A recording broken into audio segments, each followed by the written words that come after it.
We found that generally people who have poorer cognitive function, in other words people with more dementia, tend to have considerably poorer oral health, and that mainly is manifested in their having more untreated tooth decay and of course dirtier teeth, considerably dirtier teeth. Well, that leads to, in the short term, pain, suffering. In the longer term, of course, you can see these people's dentitions collapse. You know, they go into these homes, and we know in the average person out in the community, the average tooth decay rate, if you like, is one new surface becoming decayed every year, which is kind of scary. But if you go into a nursing home, then you can double that. And if you have dementia, you can double that again.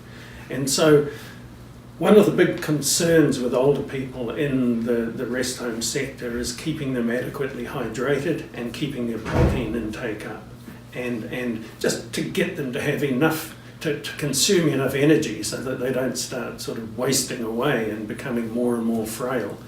And if your mouth is hurting, if every time you have a hot drink or a cold drink or try to eat, it's painful, then you're going to not be, taking in as much as you should be.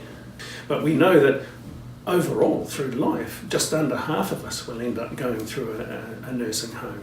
So this is not just a problem for 1 in 20, the 5% who are in a home at any one time. It's going to be a problem for half of us as we, hit the magic 65 barrier and become old people, if you like.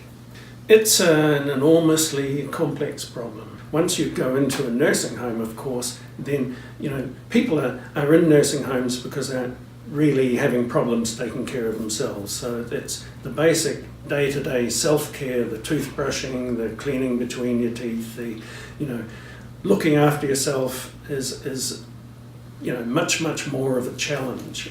And so we get to the point now where we're thinking, well, maybe it's time to consider going back to a degree of the old days when most adults had false teeth. There is a proportion of the population for whom having all their teeth out at some stage in middle adulthood would actually be the more humane route for them to take.